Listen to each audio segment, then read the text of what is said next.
Assalamualaikum warahmatullahi wabarakatuh. Eh, Alhamdulillah, puji syukur kepada Allah yang masih melimpahkan rahmatnya pada saya. Dan terima kasih saya ucapkan untuk teman-teman yang masih mendukung channel ini. Mudah-mudahan kita bisa berbagi kebaikan, berbagi ke rezeki kepada orang-orang yang membutuhkan, dan insya Allah semoga kita selalu bisa berbuat kebaikan. Kali ini saya akan menceritakan tentang pengalaman saya di daerah kampung saya sendiri. Jadi di kampung saya sendiri ini, waktu saya almarhum bapak saya meninggal ini, jadi saya itu seperti seseorang yang sedang mencari sebuah kebenaran. Jadi waktu itu setelah bapak saya meninggal, saya seperti hilang arah, hilang tujuan. Karena saya apa? Karena sebelum bapak saya meninggal itu, yang sambil nyawa itu berkata bahwasanya bapakmu itu akan meninggal di hari ini dan jam ini. Terus dan hal itu benar-benar terjadi. Makanya untuk itu saya merasa bahwasanya kok ini benar, terus itu siapa kan gitu. Akhirnya saya mencari tahu. Saya beberapa malam bolak-balik ke makam bapak saya. Saya sendirian. Saya kadang berangkat makam bapak saya itu dari rumah saya itu sekitar 1 kiloan, terus itu melewati persawahan gitu ya, ada kampung tapi saya memilih lewat sebuah persawahan. Saya selalu tidur di makam almarhum bapak saya. Saya tidur di situ. Nah, setiap kali saya tidur di situ itu kadang dari jam 1 saya baru ke situ, terkadang jam 10 malam saya ke situ. Nah, di situ itu setiap saya masuk ke makam itu memang hawa merinding itu memang ada. Terus terkadang juga ada suara tertawa, terus ada orang menangis kayak gitu. Tapi saya udah salam nek, tapi namanya saya sudah pasrah. Saya sudah masa bodoh, apa yang terjadi biar terjadi. Saya terus berjalan. Jadi makam bapak saya itu memang agak di ujung deket sawah. Memang kita tuh sekeluarga, makamnya itu dikumpulkan jadi satu, dari ibu, bapak, sama nenek, kakek itu jadi satu, sama keluarga itu dijadiin satu, disebut. Nah, di situ itu ketika saya berjalan itu saya mendengar seperti ada dentuman kencang sekali, buk buk kayak gitu. Terus ada orang menangis kayak gitu. Cuman saya terus melanjutkan langkah kaki saya terus menuju ke makam peristirahatan bapak saya itu. Saya tiduran di situ, saya baca doa. Ya, saya ibarat kata tuh curhat sama kedua orang tua, curhat kepada bapak saya. Bahasanya ya seperti orang biasa ngobrol. Terus sudah di situ saya itu seperti mendengar ada suara perempuan itu menangis kenceng banget, Terus saya tengok itu di kuburan itu ada pohon asem tuh besar banget.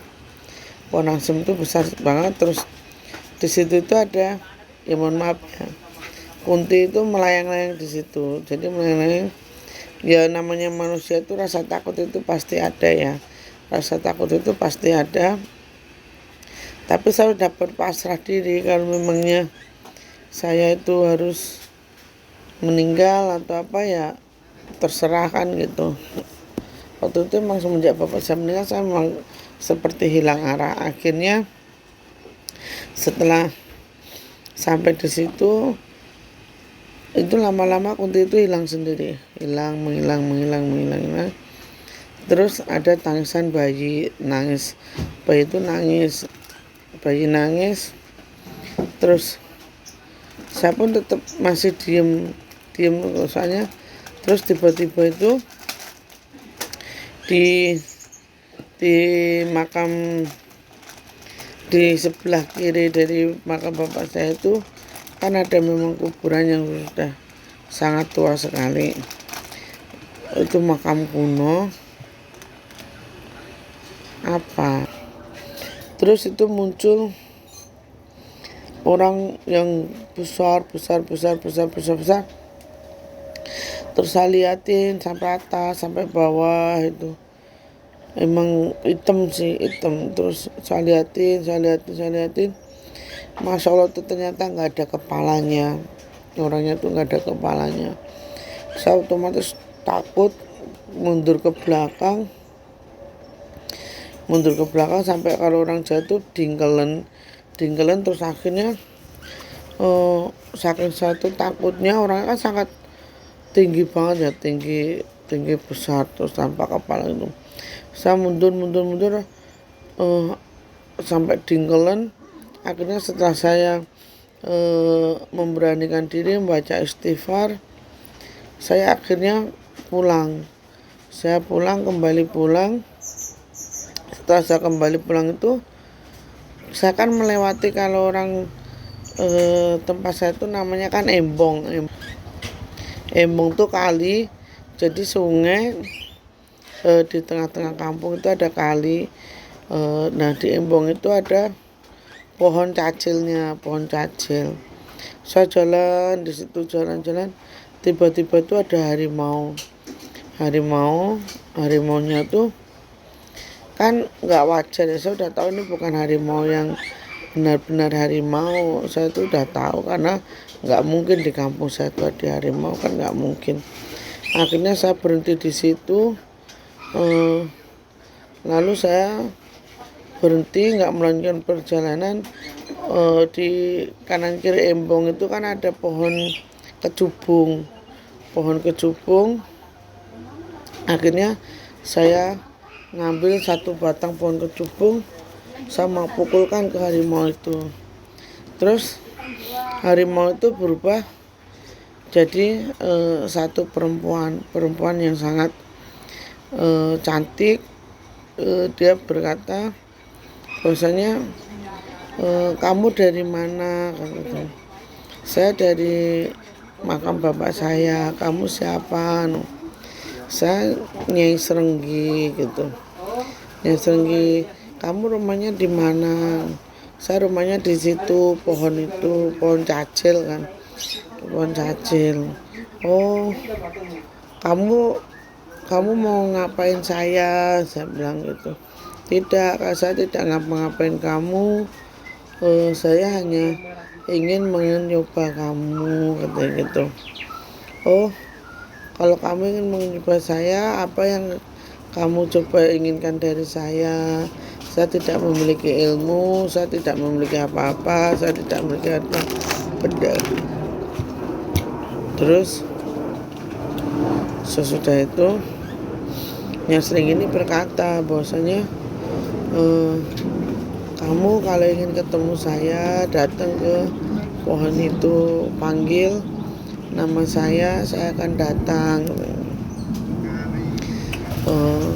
Iya, nanti kalau saya butuh kamu, saya akan mendatangi kamu. Tapi kamu jangan mengganggu saya, toh saya tidak mengganggumu, saya bilang begitu kan. Terus pada akhirnya dia ini pergi, pergi.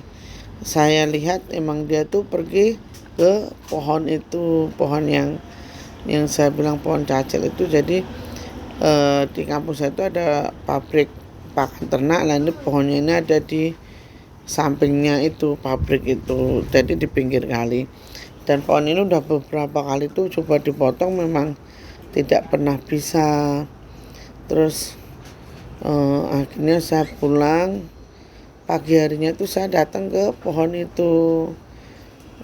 Saya datang ke pohon itu, saya bilang, Nyai, ini saya datang ke rumahmu, saya bawakan bunga.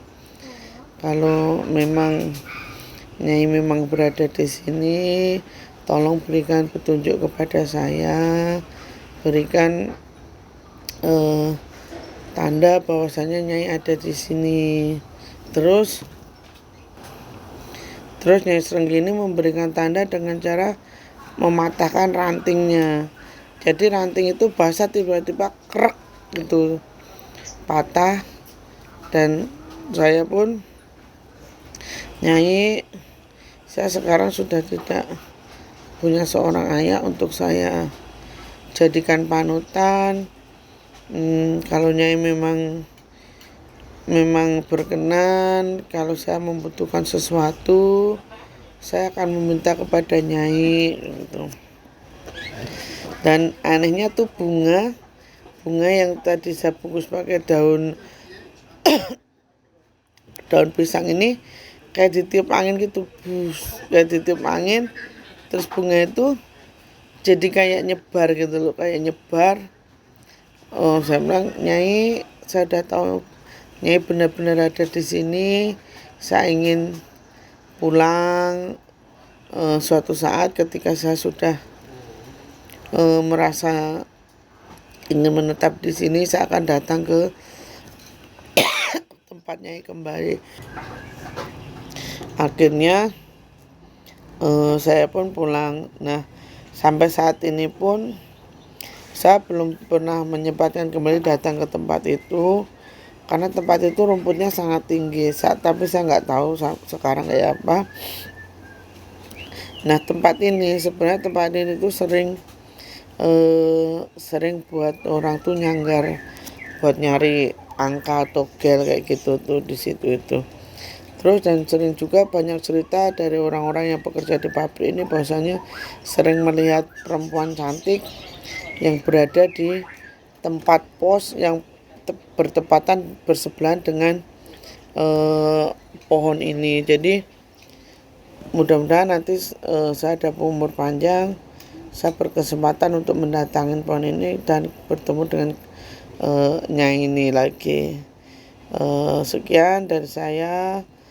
Ambil baiknya bahwasanya kita tidak perlu takut dengan apapun selama kita berbuat kebenaran, kebaikan. Insya Allah selalu menjaga kita. Akhir kata, wassalamualaikum warahmatullahi wabarakatuh.